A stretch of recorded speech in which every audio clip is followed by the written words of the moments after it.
Columbia Cable News. Coverage you can trust. Online. On air. Everywhere. If it's news to you, that's news to us. And now the top stories from across Columbia from CCN, Columbia Cable News. The 95th Annual Liberty County Celebration of the Arts, Music, and Food Festival continues at the Liberty County Fairgrounds near the Swatara Creek. This two-week event that is expected to draw over 750,000 people. In Greene County, the Lighting of the Roaring River event is also planned this week, including a Wednesday night performance by comedian and ventriloquist Jeff Dunham. Two great events in Liberty and Greene counties, and you can win tickets by going to our website, ccn.com, and register. A very hot weekend during events at the Liberty County Celebration of the Arts, Music, and Food Fair. There are numerous reports of illnesses, including flu-like symptoms from some of the people. One woman remains hospitalized and in a coma, with her children also hospitalized as well. Questions remain as to the cause of these illnesses. 2 are dead from a massive accident near Schwartz in Granite County. A recycling company truck struck a line of vehicles at the intersection of Highways 12 and 15. It happened around 6:30 this morning. A 50-year-old driver is in custody after apparently dozing off after visiting a local bar after getting off work late at night. The police tell CCN that it doesn't look like the driver hit his brakes at all, and he faces charges of vehicular homicide, aggravated assault with a vehicle, reckless endangerment, as well as DUI charges. A 21-year-old was shot and killed just before 5:30 last evening at 15th and State Street in Metropolis. Police have not identified a suspect and have not released the name of the victim this morning. Police were going door to door in that neighborhood asking questions. A fire overnight in Lober County. Council Fire Chief Lonnie O'Brien said the fire started at around midnight at Millwork for Less in the 800 block of Old West Avenue and says that there were numerous explosions. Thankfully, no one was in the building. The company makes high-end doors and custom cabinetry. The state fire marshal is investigating the cause of this fire. We now take you to a live shot of the press briefing room where Governor Robert Van Dusen is still preparing remarks regarding a statement on the increased flooding concerns for Columbia following a weekend of near-record heat. With all that's going on in Liberty County and Greene County, CCN caught up with Central City Councilwoman Amy Roth and Greene County Manager Dustin Spencer to find out what they had to say.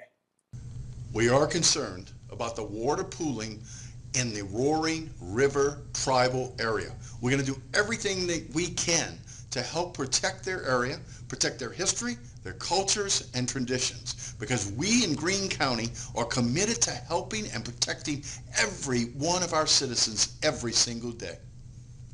We are trying to get a handle on the extent of the flooding. I am getting ready to go into a meeting with City Public Works and emergency management officials to discuss the flooding so far and how it's affecting our streets. Also to get a handle on the weather and what is to be expected down the road. We will also be discussing the fair and the illnesses that have been reported from the fair and what might be causing that.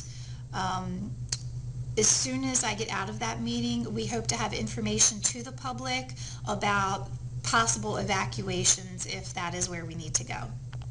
WEMI News, another arson fire in Jasper. Behind me, firefighters are trying to put this fire out right now, and as they're looking at this fire and trying to put it out, the Assistant Fire Chief of Jasper Fire Department spoke to WEMI and has this to say.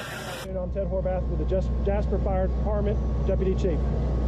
Tell me, is this another arson fire that the string of arsons we've been having? We're definitely looking into that. We have had quite a few. This is one that's going to be on our list.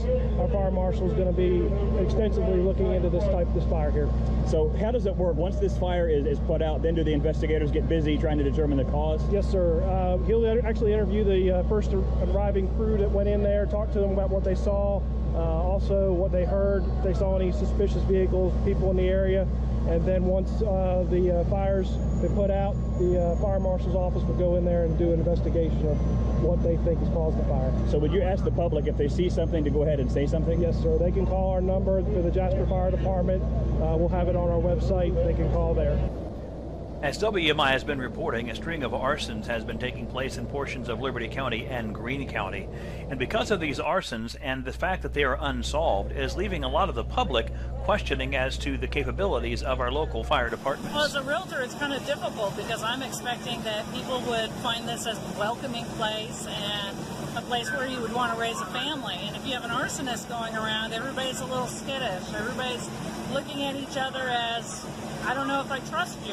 And that doesn't give a good community sense. What kind of fire department, what kind of police department have we got if they can't find an arsonist when they're lighting fires all over the place? And it could be a fireman or it could be a policeman. And with the disasters ongoing in portions of Liberty and Greene County as well as southeastern Columbia, questions like this are what makes the public unsure as to how they can expect response from groups like this when they need help during all of this massive flooding.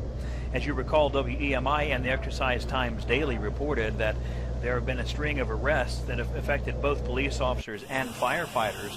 And it's fires like this, which this fire department decided to let burn because this building was indeed empty and unsalvageable, it does leave the question, will they be there for us if things get worse or if our families need help?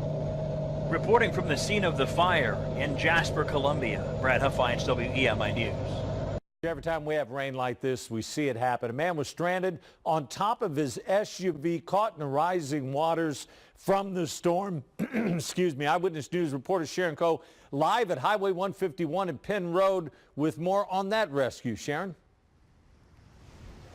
Barry, what an intense and scary moment for that driver. I'm going to step out of the way so you can see that SUV. It's submerged underwater and the water levels up to the roof of that vehicle. Now, the fire battalion chief tells me the driver of that SUV waited for 45 minutes on top of his car as firefighters got to the scene and maneuvered their way safely with a ladder. They hovered over the water and grabbed him. Now, the battalion chief says the man was on his way to work and decided to cross the bridge.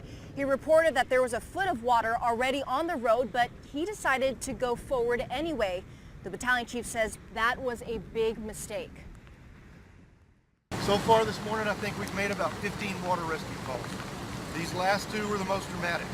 It won't be the end of it by any chance.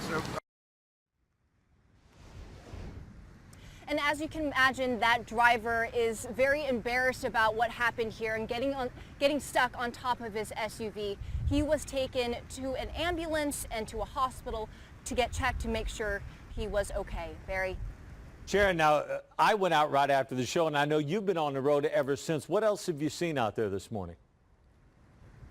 You know, the storm has caused a lot of damage across our city. I was over at a home earlier on Singing Frost where a lightning actually hit a satellite dish and caused a fire, and that left a big hole on top of the roof and damage all along the side of the walls of that home. And then over an Alamo Ranch Parkway, there was also a fire, likely by a lightning strike, and the home was destroyed.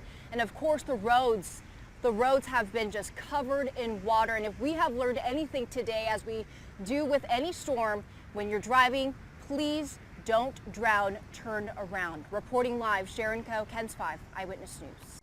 Your weather update today, 3 to 5 inches of rain has fallen already, causing water to rise rapidly. Heavy rains from the upstate have filled the rivers. Rivers are already rising rapidly, so additional rains here will cause more massive flooding because the water has nowhere to go. Floods kill more people worldwide than any weather phenomena, so don't forget, turn around, don't drown when you see a flooded roadway. Weather alerts, a flash flood warning is still in effect. Portions of Greene and Liberty counties, rapid flooding is occurring or imminent, with flood-prone areas already being inundated. For the rest of the week, most of the week at least, a flood watch. All of southern Columbia. Conditions are likely for rising river water and additional rains to cause flooding in areas not normally exposed to high water.